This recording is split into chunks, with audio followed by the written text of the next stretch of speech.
Okay, so this is Samantha Levy, and we are on Moral Edge talking today about what it looks like to be back in our ancestral homeland as a Jewish nation after 2,000 years of forced exile. And we're experiencing anti-Semitism like our generation has never seen before. We really thought that after the genocide, the real genocide of the Jewish people, what we saw in Europe in the Holocaust, that we wouldn't experience anti-Semitism ever again so shockingly.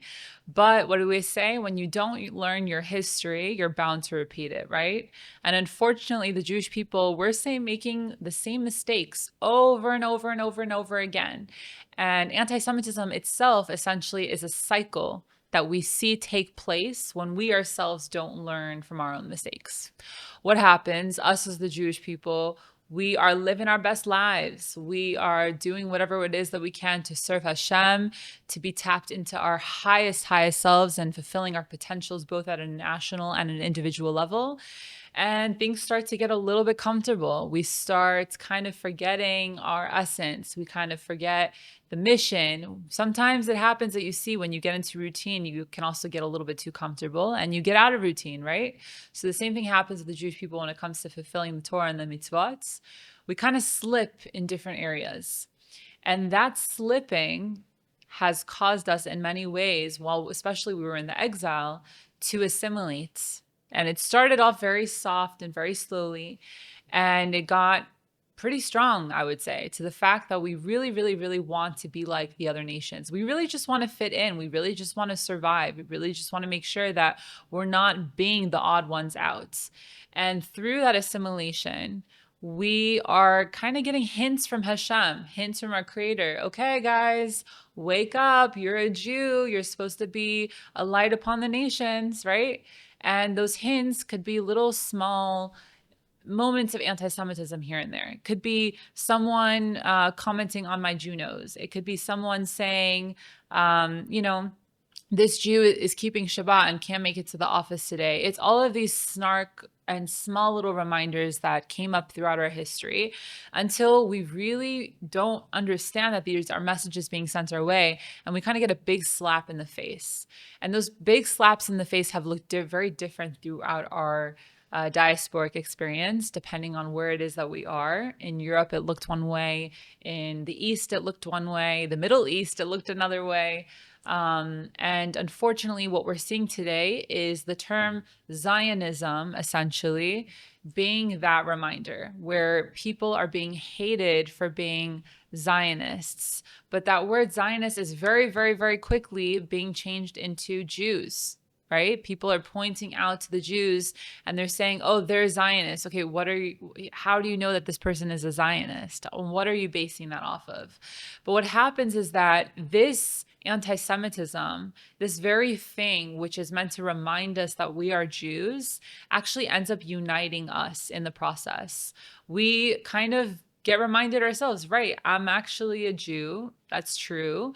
And some people choose to get stronger in their connection to their Jewish identity, while others choose to actually fall back and assimilate even further. This is just the cycle of the Jewish people.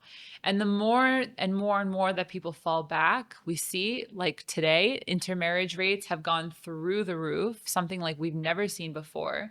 And it's what people call a silent Holocaust, where people, unfortunately, were losing so many Jews to simply just the fact that the line is not continuing. There's no continuation of the Jewish identity. But right now we're in an interesting point of this cycle, because it comes to a point where either people do what we call tshuva, they return to their most authentic selves, and they return to Hashem, and they ask Hashem to save them because they realize that the only one that really they can depend on is Hashem, or like we said, we fall back. But today we see that people are coming close to Hashem through the image of the state of Israel, which is something that's very interesting, because we see people out on the streets of America or France or wherever it may be that they're in the world, in Australia, wherever it is, and they're partaking in all of the Israel parades, right? And they're waving the Israeli flags. And they're doing this because they understand that they do not want to turn the other cheek to anti-Semitism. They understand that by turning the other cheek, which is not really such a Jewish idea, will actually lead us to an increased anti-Semitism, right? So it is through those flags of Israel that people are connecting more to their Jewish identity. But at the same time, they're asking themselves, okay, well, Israel is a really incredible place. It is a holy place. We're supposed to feel connected to it, but I can never really see myself living there. So why am I even out in the parades? Like why am I out putting my neck out on the line, sometimes partaking what can be these dangerous protests when you come up against the anti-Israel, pro-Palestinian groups, and they really start doing some introspection. And I think that this is kind of a wake-up call that Hashem is sending our way to not only increase our mitzvot and connection to God and unity amongst the Jewish people, but to remind ourselves as Jews that Israel is our home base and that Israel is an integral part of the Jewish identity. And I think that people, when they're out on the streets and they're fighting so hard for Israel, they're yelling at these pro-Palestinians for essentially being activists for Hamas, they are just so shocked by how people can so quickly go back to the very history that it is that we experienced in Europe, where on college campuses, Jews are being banned, where essentially Jewish businesses are being graffitied. And it all sounds very, very too familiar. And this really is a wake-up call for all of the Jewish people, I believe so strongly in my heart, to come back home. We've had it throughout our exiles that anti-Semitism was really meant to be there to remind us that we are not like the other nations, leading us to move from country to country, leading us to understand that all we have is each other and all that we have is Hashem. But now in this age of Jewish history, we do have a homeland. We do have the opportunity to come back home. And so it's not the same old narrative of being sprung from country to country. It's the narrative now of being sprung from our countries, being spit out of the lands to come back home to the land which we are meant to be living in. Now, people don't really understand why people care about the Jewish people so much. People don't care they shouldn't care about this small little nation, which essentially kind of has been putting their head down and doing whatever it can to be a good nation amongst the other nations. Why do the nations of the world care so much about the Jewish people, and why do they care so much about the land of Israel? Now, the Jewish people, we know in our hearts, we say it all the time, that we are meant to be a light upon the nations. The phrase that has really taken this over is tikkun olam. And in a big way, in many communities, it has even taken over the entire Jewish identity. For some people, the Jewish identity has become tikkun olam / save the whales, save the penguins, save the trees. It's become a very liberal environmentalist narrative, but really it's something that's much, much, much deeper. The Jewish people have always influenced morality in this world from the very time that we were even created and formed. And the essence of the Jewish people is to bring God's oneness down into this world and to show the other nations essentially what it means to be a nation with a strong identity. When you are feeling the most connected to yourself, the most authentic and aligned with yourself, you naturally encourage other people to do the very same thing. We are meant to not proselytize the 613 commandments, but we are meant to proselytize God's oneness in this world. We are meant to proselytize that every single thing that we have in our life is strictly only from Hashem. You think that you got that business deal because you worked so hard and you have your charisma and you sealed the deal. You think it was because of you and all of your hard work? No, no, no, no, no. I'm sorry to tell you, it's only because of Hashem. You think that you got the girl because of your good looks and your charm? Sorry, that person was actually destined to be your soulmate since the very first time that you came into this world. Every single thing in this world has a reason for why it's taking place.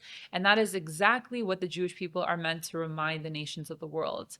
Now, this has always been the struggle between us and the rest of the world, where the world today really just wants to be YOLO. Like, you only live once, you can do whatever you can be whoever you want to be, you can wear whatever you want, you can say whatever you want. But really, that's not what the Jewish people's message is. It is actually that there is right and there is wrong. Now, there's 70 different ways to interpret what is right and wrong, and we can have a conversation about it, and we should. But at the very end of the day, there is right and there is wrong. It's not a however you feel is right situation. There's actually a way that your life should be led. And there's something so empowering in that, knowing that you have a moral compass guiding you along the way. But unfortunately, that triggers so many people. And for example, the Greeks, which is one of our most biggest enemies in our Jewish history, one of the enemies which really tried to eliminate our presence in our land and eliminate God from this world, were essentially the nation that said that whatever you don't see simply does not exist, right? If we lived at the mentality, where would science be today? Where would any of the advancements that this world has experienced technologically even be today if we simply said, whatever you see does not exist? The Jewish people teach that there is so much beyond what the bare eye can see. There is literally a spiritual back end to this world. Every single mitzvah that you do opens up a portal for so much power.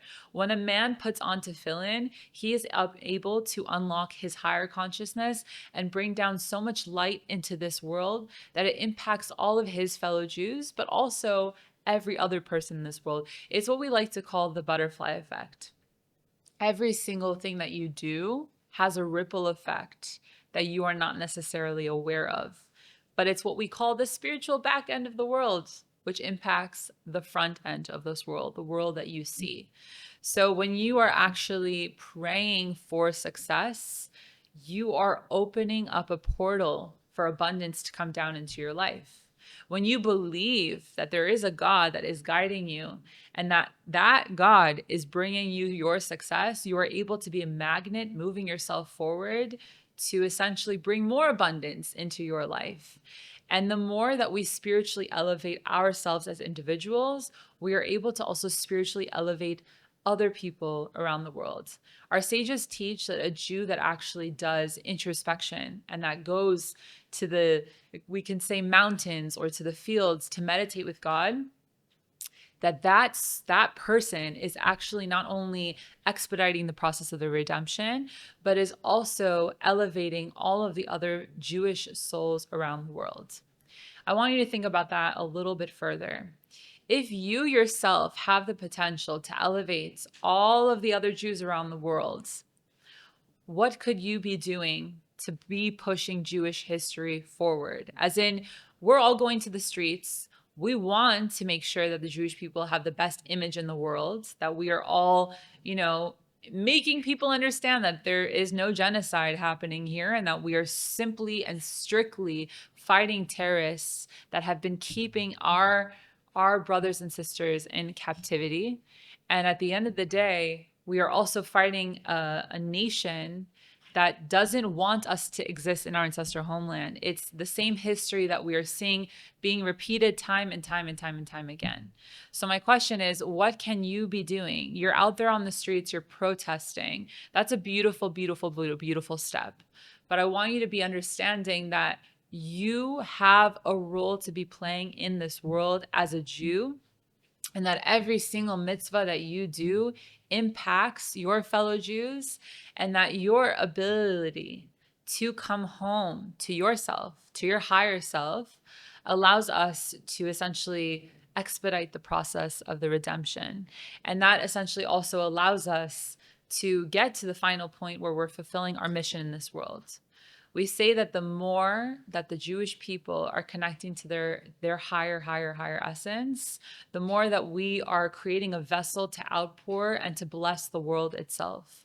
So the more that we are actually fulfilling a mitzvah and we're encouraging other Jews to fulfill a mitzvah, it has a spiritual back end influence over the front end of this world that it impacts the other nations as well.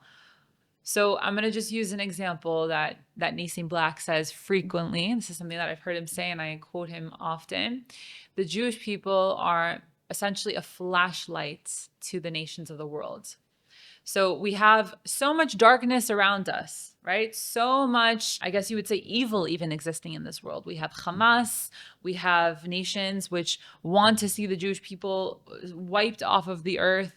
We have people who murder, we have people who kill, we have people who steal. There's a lot of bad things happening in this world. We have to create essentially a balance. But Hashem loves the other nations of the world so much that Hashem decided to create a flashlight to show the other nations of the world the way. This is something that's so powerful because when you're not tapped into that, you're not fulfilling the very thing that you were put in this world to do. And when you understand that each and every Jew is meant to fulfill this mission in their own way, you understand that you have specific tools that allow you to fulfill that mission of being a light upon the nation, a light upon the world, essentially. So for some people, it could be going out and protesting and simply just waving the flag, being I guess you would say, barrier to anti-Semitism, saying, I'm not going to step down and allow you to trample all over me. And you can take it a step further and you can come back home to the land which Hashem created for the Jewish people to allow us to be the light upon the nations. It is from Jerusalem that we are meant to tap into our higher selves. And we need to understand that it's not a holy place just because God says it's a holy place. God made it very clear in the Torah that it is on the Temple Mount, that the creation stone from which the entire world was created, that is the source in which the world was created. So understand that from this one place, the Temple Mount, you have so much power that you're able to tap into. And I think that the other nations of the world understood that when they had control over Jerusalem, they actually had control over the world in a way, right? And that's why when people say Jews control the world, I kind of agree with that narrative, because when we are aligned with our higher selves, when we are in the land of Israel, when we are in Jerusalem, we are in a way controlling the world for the better. We are bringing God's oneness into the world. We are inspiring the other nations to be holy because we are showing them what it means to be holy. Not holy as in, I'm more righteous than thou and come do exactly what it is that we're doing. No, we are fulfilling our purpose, and we want you to understand that you have a purpose as well. So I think that this is really just a reflection for you to think about now.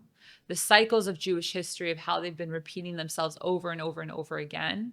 Understanding that the cycles are essentially meant to lead us to come closer to our higher selves and to not lead us to continue down the line of assimilating. And in that same breath, understand that we all have a potential which we are meant to fulfill, both at a national and an individual level. When we talk about being a light upon the nations, when we talk about bringing God's oneness into this world, I want you to think about what that looks like for you based off of all of the incredible things that God has given you, all of the talents, all of the successes, and to try and practice more mindfulness in your life in recognizing that all of your success is strictly from Hashem. It's something that takes time. It's a muscle that you need to grow. But the more that you're aligned and you're tapped into that, like we said, the more abundance and blessing you bring your way. So this is just a Jew living in my ancestral homelands, learning what it means to be a Jew living in our ancestral homeland, because I'm constantly growing and relearning and understanding what it's supposed to look like. And I just simply invite you to tap into your higher self and to do whatever you can to connect to the larger nation, the nation at large, not just on the streets protesting, but also by keeping the mitzvot in whatever way that speaks to you the most. Sending you all of my